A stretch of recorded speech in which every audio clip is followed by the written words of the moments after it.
Well, I want to welcome everyone. I want to welcome Megan's family, Megan's friends, and I want to introduce our committee today who will be reviewing your Megan's thesis presentation, reflecting on our terrain, how people and places create a spirit of home.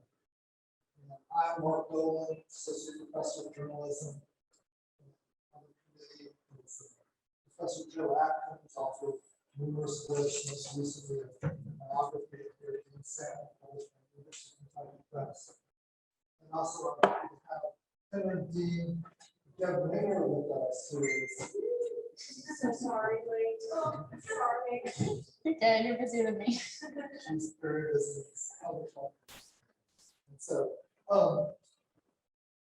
I'm very grateful to. I want to introduce Megan now.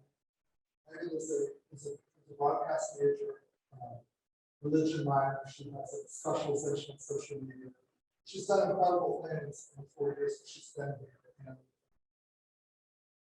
it's come to be a very special student who comes along in a professor's life once every 5, 6, 7 years. And the student just kind of leaves a mark on the professor and vice versa. So I feel very fortunate to have crossed paths with her and to have worked with her on this project.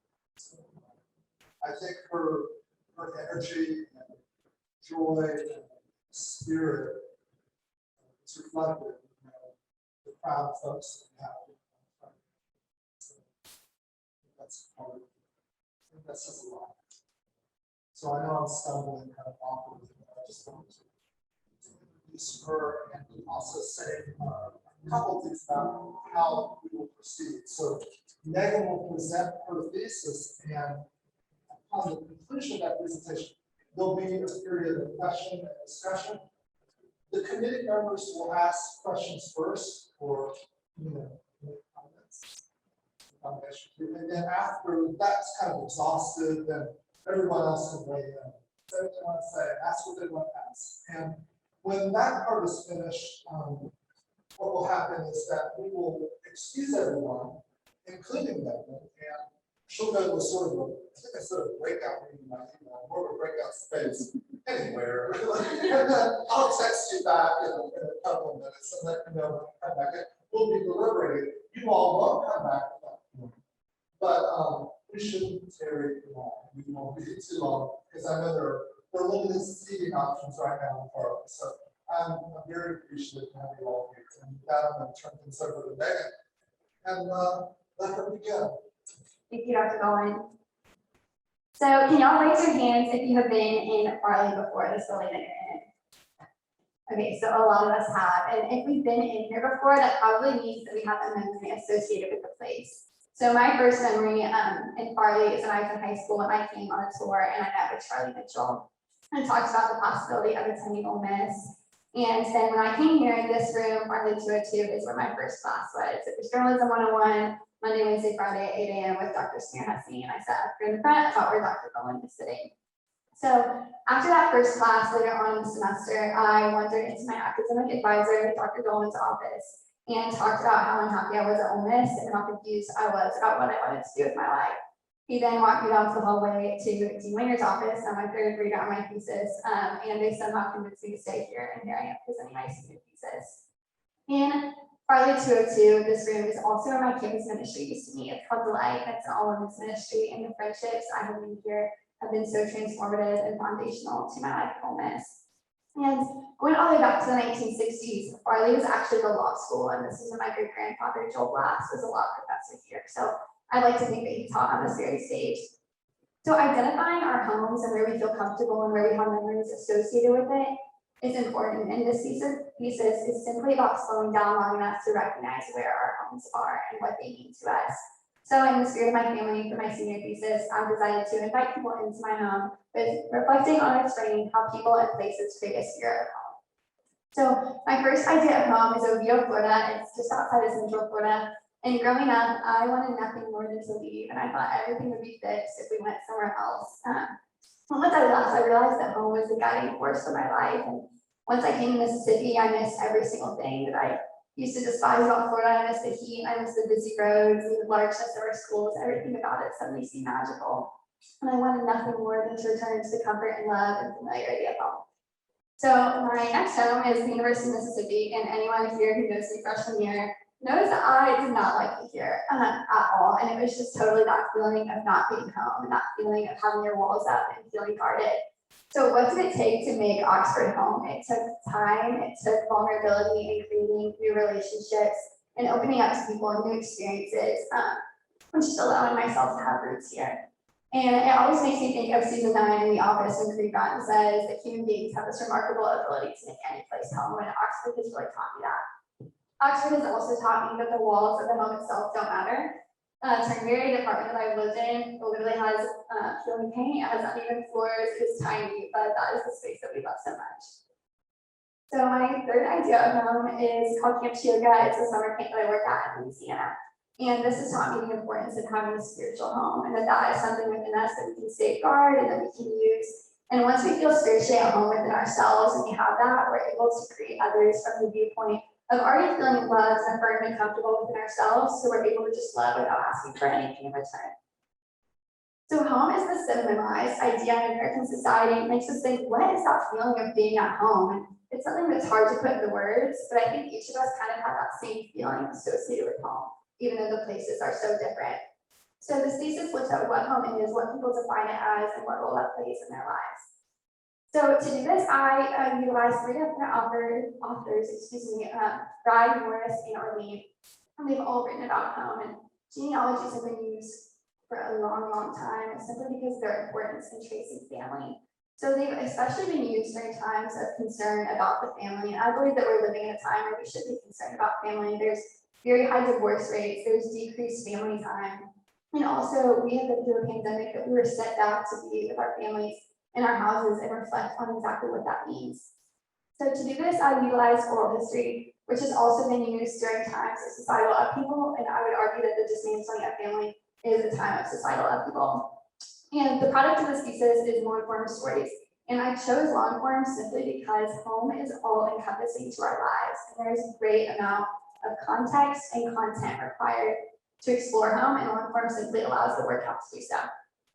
So who are the people that we find home in? This is the question that I had to ask myself when doing this, and it ultimately came down to the people that I feel comfortable with, the people that I feel authentic with, and that we've been through hard things, and I trust with their lifelong relationships. So this led to 14 interviews with family and friends about what they define home to be and its importance in their lives.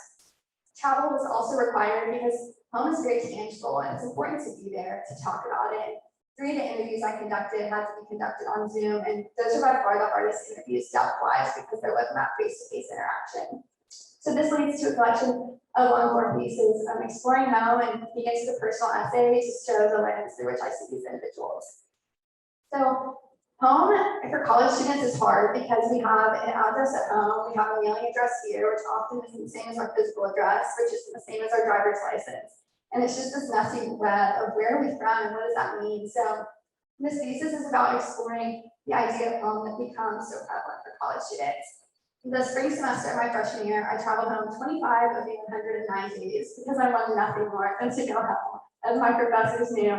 And then the fall of my sophomore year, I created a radio show called Long Story Short, and I interviewed people about their ideas of home and their memories there, and how that has been transformative to who they are.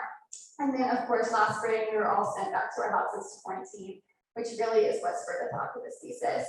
So it's looking at what home is, why it's important, what role it plays in our lives, and what ways do we reject it or embrace it, and ultimately, what does that mean for us? And in writing these, I kept coming back to this popular quote that says, "Beauty will save the world." But then I heard this, my father weren't married, and really came to believe that the beauty of family is what will save the world. So the first people I interviewed were, of course, my family members, and this is my grandmother, my parents, and my 2 brothers. And these were by far the hardest interviews to conduct because we have this tendency to avoid like genuine conversations within our houses and just pass by the people that we live with. And genealogies invite us to do this.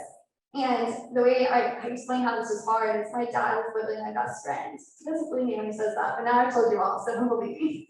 But I was home on our obnoxiously long 2-month winter break, and every single day I put off interviewing him. simply because I knew it was going to be hard. I knew it was going to be beautiful, but I knew it was going to be crying, and I don't like crying or being vulnerable or any of those things. So it kept getting put off, which I think can be the nature of home, that we put it off.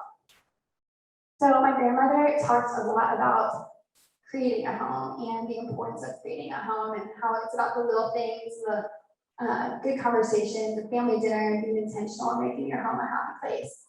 And in her recallings of home, she talked a lot about growing up in West Virginia and her memories there, and how she felt that was a place of freedom and safety at her grandparents' house, and that she would go to her grandparents' house and she could get away with anything, and she had so much fun just running around. And it's interesting that she's then been that grandmother to myself, my brothers, my cousins, that she's wanted to create a place of freedom and safety for us. So her original ideas of home have carved out how she's been home to us.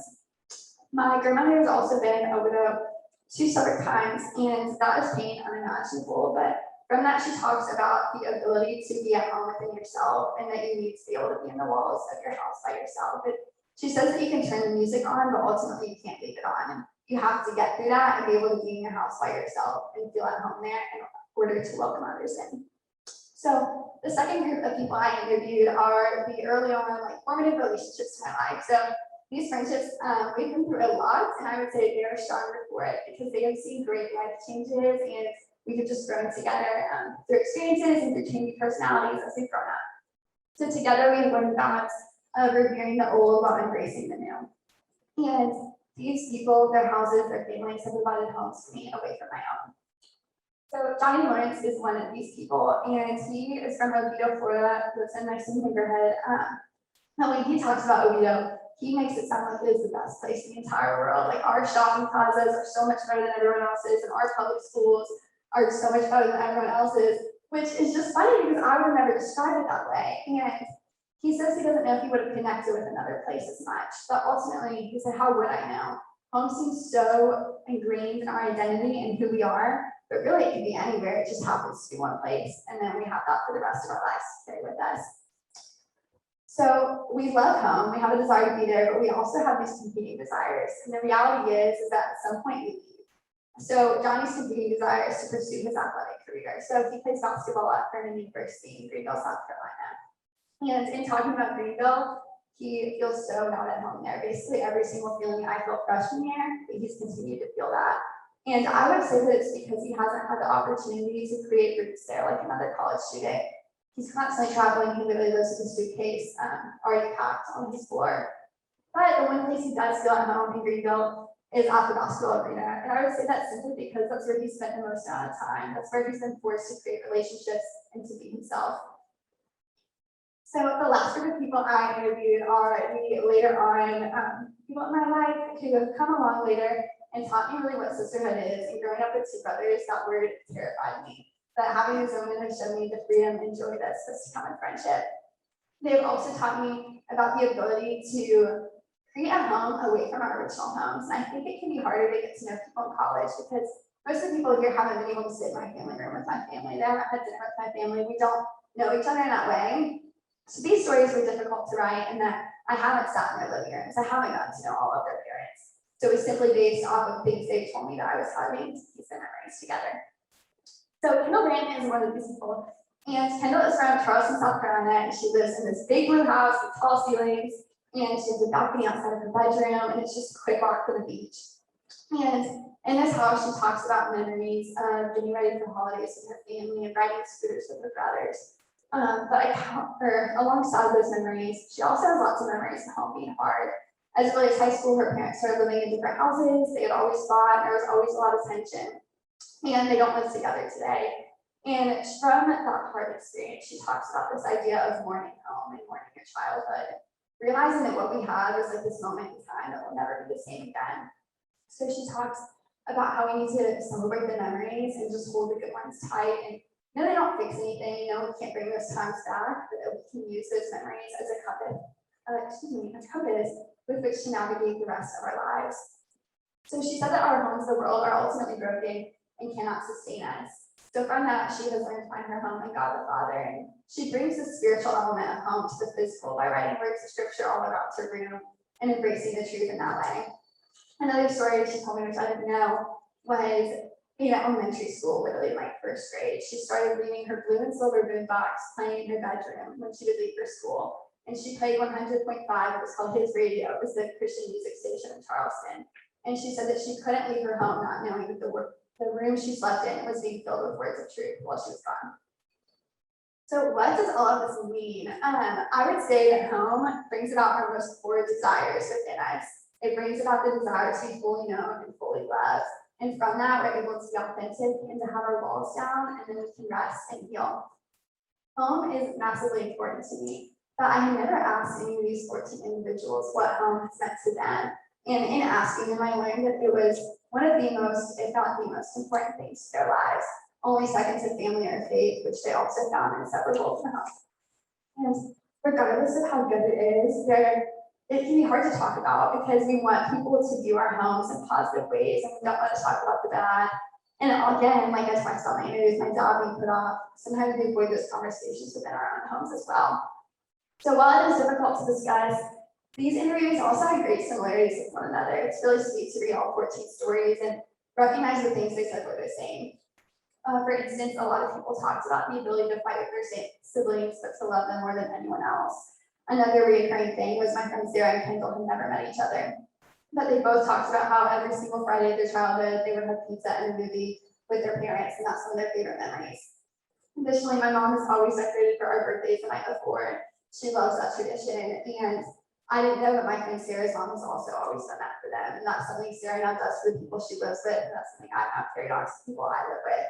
So there's all these similarities and we love it so much. And then everyone ends the interview with, but I really do love living home and I still have a desire to leave. So we have this desire to leave, and this became most prevalent in the interviews with like the college age students and especially among the women. And then we're much more content staying in their homes. And then the funniest part is that once we leave home, we try to recreate home. We try to recreate the same decorating styles, we try to cook the same foods. We try to do all the same things because we miss the familiarity of the place that we said we wanted to create better than. So different cultural practices also emerged from this thesis. And one of them is family vacations, and people never talked about the places they went, but they talked about home's ability to be on wheels and home's ability to move with them to a different place. Another was churches, and it was never about the church itself, but it was about the pews that we sat in and the people we sat around. People talked about their pets, whether they were a dog family or a cat family, and they said it really doesn't matter in any way, but it's just so us, and it will always be us. Another cultural practice was family dinner, and family dinner is out of decline in America, studies show, but it was talked about in 79% of the interviews I conducted, and it's something that I greatly value in my own life. So it's interesting that those I surround myself with also value the same thing. And with family dinner, it's more than just the act of sitting together. It's what kind of food you eat, who in the house cooks. Maybe you're a family that eats out, and what seat you sit in. I know that whenever I'm in Mississippi, that my seat in Florida will always be my seat, and that will always be my place at my family's table. And there's also a coming of age practice of going away for college and going to this new place, and it's what do we do with home once we've left it, and how often do we visit, do we return, for how long? So the implications of the study, I would say, is that home matters. That which is the greatest value is literally hidden in plain sight, and we can take hold of it any day. In conducting this thesis, I traveled to South Carolina. I drove 1,200 miles by myself and visited 3 of my friends to interview them. And once I got there, it was a Friday during lunch, so I needed seafood to eat for lunch. So I texted my brother, because he always finds our restaurant places during vacation, and he sent me to our Harbor Inn Seafood. And once I sat down there, I realized that it was the first time in my entire life I had ever sat at a sit-down restaurant by myself. And I was sitting in this booth, and I thought of the hundreds and hundreds of times that my family and I had sat in restaurants quite literally across America. And I didn't know what food we were eating. I didn't know who was making it. The food could have been good or bad, but I had never not felt at home simply because I was with the people that I love. And in that moment, sitting at the restaurant by myself is when I realized that home is ultimately with people, and that life is nothing if we don't have anyone to experience it with. But I do not say that as an argument against place, because the way that my family interacts sitting at a restaurant is much different than the way that we interact sitting at our dinner table. We're much more authentic and have our walls down within our own home. Another argument for place is that if I was sitting at a sit-down restaurant in Mississippi or Louisiana or Florida, I would have felt much more comfortable than I would have felt sitting by myself in South Carolina, where I have no ties. So no matter how good the people in the places are, there is value in leaving. And I'm eternally grateful like you to the University of Mississippi to realize that. And once we leave, that's when we're able to grow and expand ourselves and become new people in all the best ways. But that has shown me, no matter how much we don't like these new places when we go, that we ultimately can make our home anywhere. So with that thought, we can create different places of home all around the world. And while I do think part of that is good, really what value does it have when we can't fully embrace and celebrate and love the places that we have? I consider myself right now having 3 homes, and I always know what I'm missing. And I feel like I can't fully love any of the people there, can't fully be with any of the people there. So I think with age, we eventually learn to be content in the homes that we have, and we want to be there more often, and we want to just fully be present. So this leads us to the ultimate call in life, I believe, which is to be home for others. Like the father in the parable of the prodigal son, it's the love that always welcomes home and that always wants to celebrate. Once we feel physically and spiritually at home within ourselves, is when we're able to just embrace others without needing anything in return. We can be little houses for other people. So at the beginning of this presentation, I talked about why we were sitting in Farley 202 and the memories I have associated with it. But ultimately, if I was conducting this thesis solely on Zoom, I wouldn't be standing up here staring at a computer screen, just talking to people on Zoom. So that is why I want to thank each of you here today for being the people that I find helmet here in Oxford. Thank you.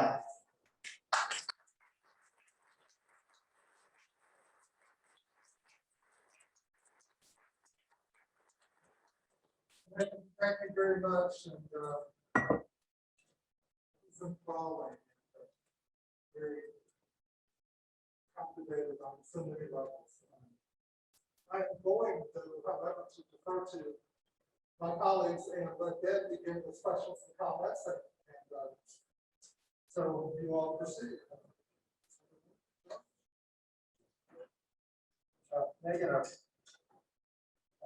was very impressed with your thesis, as I mentioned in my edited comments, particularly chapter 6, when you delve into the literature of poems. There really is a rich literature that goes all the way back to the Bible. The writers you discussed, such as Willie Morris and others.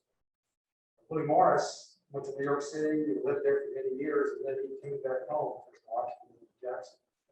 In his last years.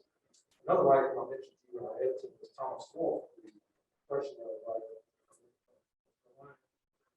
We also went to New York City, the famous writer, and he wrote a book called You Can't Go Home Again. And for him, maybe because he wrote about his hometown of North Carolina very critically and everybody negatively.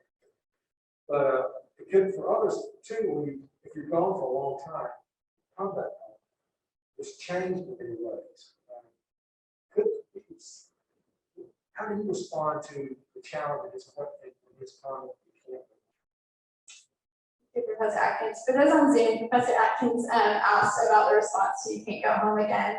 And that stumped me when I read that from you, of thinking about that process, because the reality is that when I do go home, it is different. But ultimately, I go back to the quote that Kendall said about you have to cherish the moments. And when you go home, you can embrace the things that are similar, and there's certain things that we can hold on to, but ultimately landscapes change and places are bulldozed and everything changes about home. So while you may not physically be able to go to the same place, I think that spiritually we can bring elements and integrate them and still have this feeling of being at home. But I think part of why we can't go home again isn't just because the place is different, but because we, through our experiences, through our lives, through our other homes, become different people. So I think part of it might just be that we're coming back with a different lens than we once saw it through. I agree with you. That's a good response. You said women seem to be more desirous to leave home than men. That kind of surprised me. Why is that? What do you think? I don't know. I'm not a boy. I can't tell you. But yeah, among the 20-something-year-old women, they would talk about how much they loved home, and then one of the last questions I always asked was, do you feel more drawn to or away from home? And then they would start laughing. There is one of them. She's here, and she says, I'm really just drawn away from home. And I think maybe it's that we're more social, like we want to go out and create these things and have cool stories to tell, but guys might just be more content in their own shells. That's my guess. What made the Louisiana kill? what made Camp come home to me? Again, it was honestly like Oxford, once I got there, I did not love it. I was very comfortable, and I think I called my parents after a week or two and was like, yeah, I got it, came, but probably won't come back, like not really feeling it. So I think it's the same things that made Oxford home to me. It was time and being vulnerable to new places and new relationships. And I just remember being so intimidated once I got there, because a lot of people at camp have grown up there, they've been friends for their whole lives. And I would look at the table of them all sitting together and I would think, they don't need me, like they're fine without me, what do I have to add? So what made it home for me was my willingness to say like, no, I do have something to offer, and like I can be friends with them, and I'm going to be bold and go and sit with them. And yeah, I think just creating relationships and having good conversations and getting to know one another. So a lot of the same things that made Oxford home actually. One last thing, probably more common question of, you can't know this yet, you're too young, but when you get older, like me, you find yourself thinking more and more about home. I grew up in a small town in North Carolina that I could not wait to leave. It's all I wanted to get out of this town. And now I think about it a lot. I think it's an old high school relationship. So I love them with that. So that's kind of. Good, thank you. Well, thank you so much. You're obviously an excellent presenter, and I know from having in class that you're an excellent journalist. But as a journalist, thinking about the interviews that you conducted, what made it hard to get content that might have wanted to be objective when your subjects so well? I mean, and do you have any concerns that what they said to you is always filtered through your relationship with them? I think my greatest concern in interviewing these individuals, and I talked to Dr. Dolan a lot about that, and he said, you're going to know what you're not saying when you're writing about people that you love. And I don't think it was so much that they were filtering what they said to me. I think they would forget that they were being interviewed, and that they would start sharing things. I'm like, I know you don't want me to write about that, and I know you don't want me to include that, and I know you don't want me to write that. So then it just took discernment for me. And I believe it was Rick Bragg, he talks about this in an interview with Square Books, as he said, people are often more forgiving than you think they'll be if they get to be part of your story and like if they're telling the truth. So I read that and I wanted to do that, but honestly I shied away from it because it's hard to be fully authentic about the hard things that other people are walking through and to write about them in that light.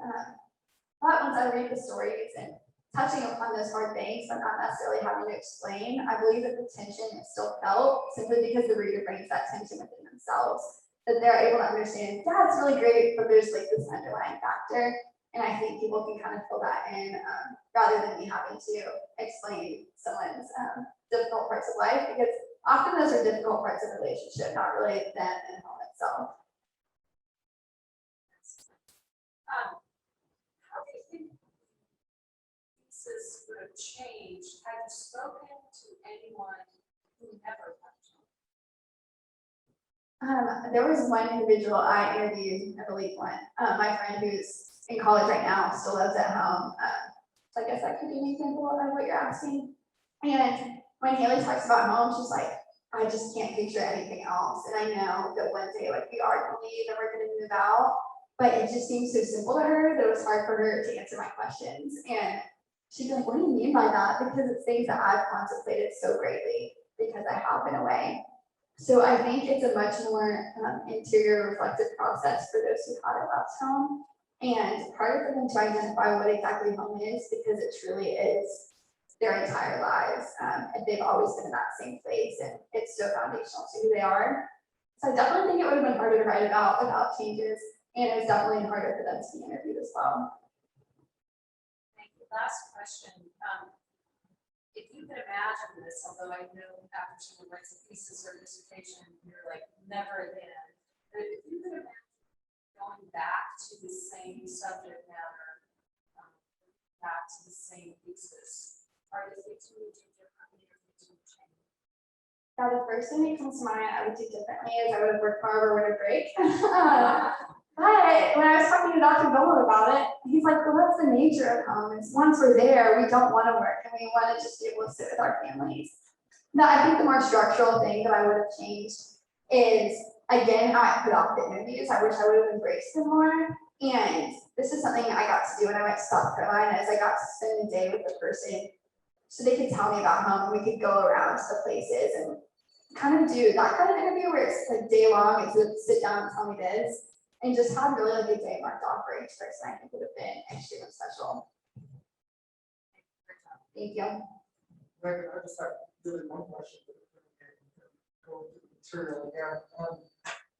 You mentioned that it was harder, the South Carolina was harder than the family. But then you also seem like you indicated in the other point, for example, among the immediate family, God would have been the toughest one. So, like, I guess I'm wondering, could you assess the level of the types of difficulties that? Yeah, okay, so when you say that, I think about how each of our homes are difficult, but they're difficult in different ways. I don't think it's fair to say my home is harder than your home, because everyone has their own experiences and it's hard in its own ways. So these interviews were each hard in their own ways.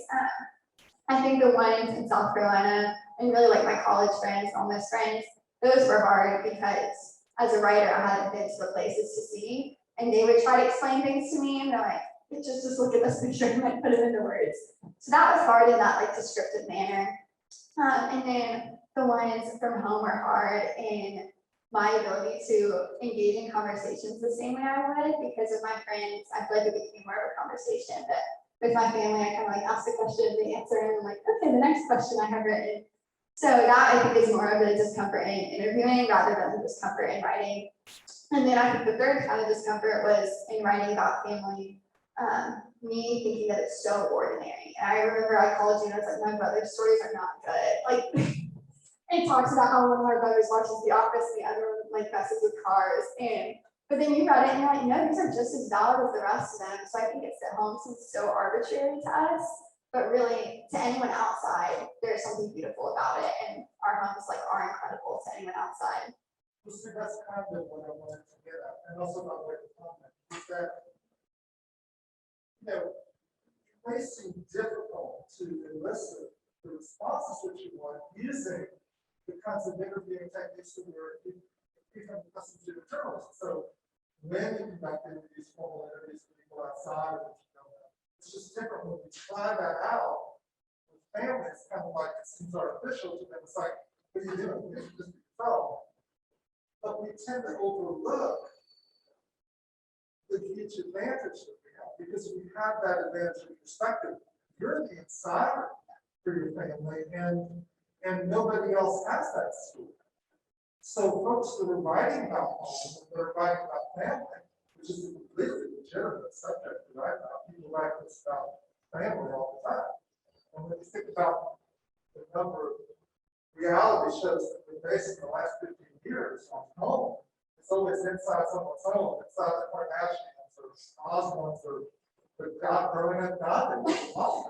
But so it's a completely, it's a fascinating world. So it's just that, and it is interesting. What could be mundane becomes very interesting to the general public. So I guess I'm just saying by way of comment, you have something very valuable to go back to build on, to mine for individual stories. Like that you wanted, you could separate and just have things about the immediate family or, and that could be a standalone piece or meditation in and of itself. That's why, one personal essay is a very good approach to that because it helps legitimize the different kind of reporting that is going to be subjective. But it comes with it some challenges and some at the same time. So that's just my way of comment. Excellent job, excellent. Yeah. Are there comments, thoughts from? Feel free, go ahead. Matthew Henley. Yes, Megan, excellent presentation. I noticed that you said that pretty much you went to a new place. I think all of us can identify with that. Call out, boy. It's good.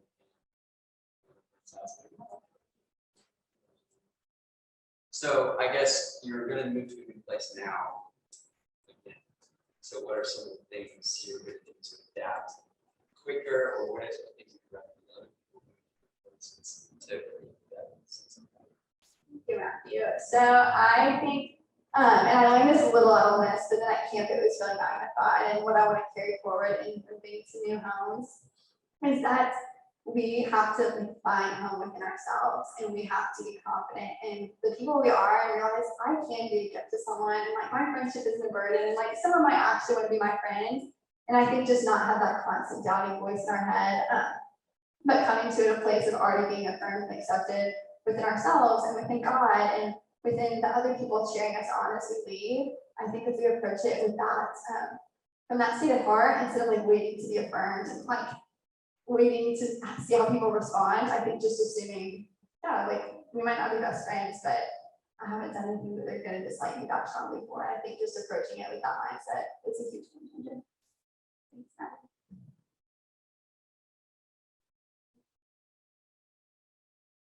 Anna Stanley? You're talking about how it is, but specifically like spiritually,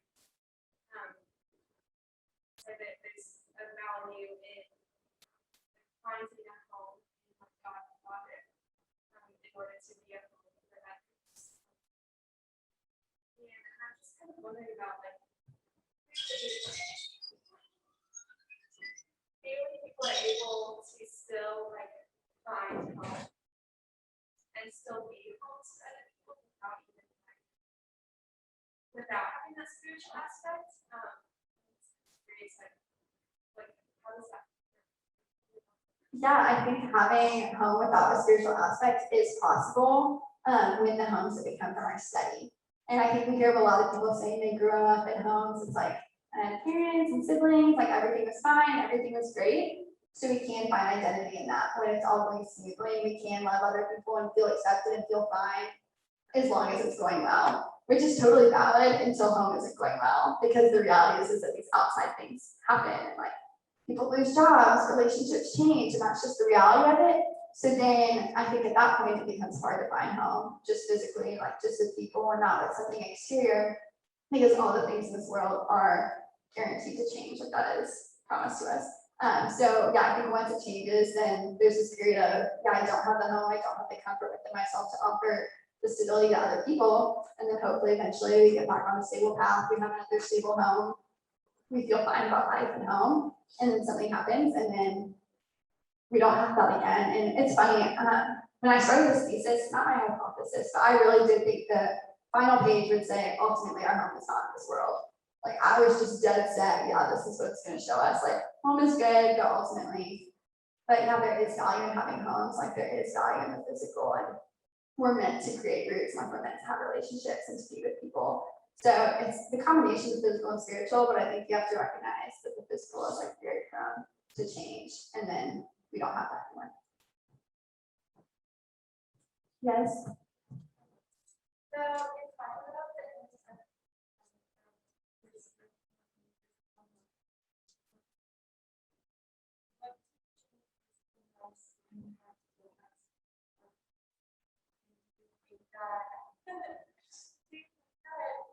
they all work together.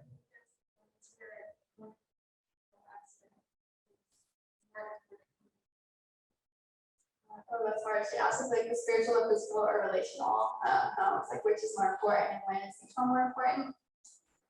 Oh gosh, I'm probably not gonna say spiritual just because that's the only one that's lasting, but we can feel so alone in this world because like we're meant to be community, to have relationships and have places that we love.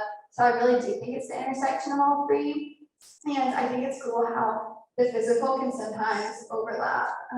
And for example, today when I was driving here, there was a car accident on University, which never happens. And I was stuck behind all these cars. I was like, I feel like I'm in Orlando, Florida.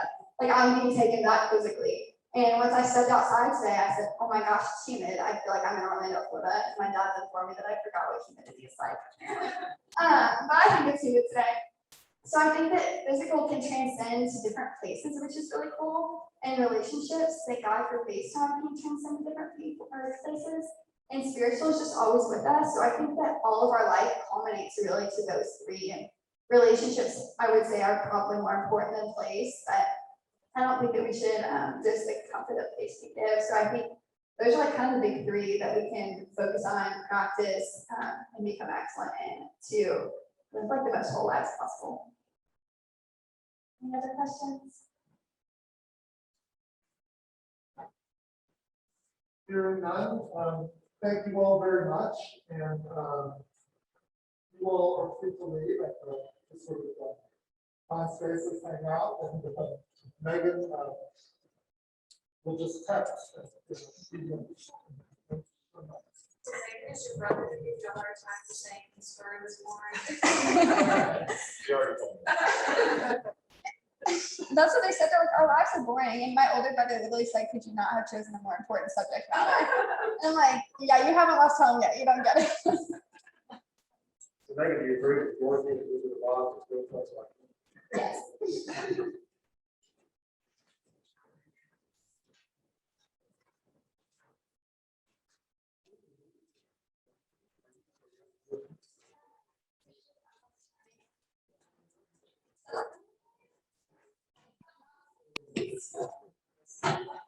Let me see.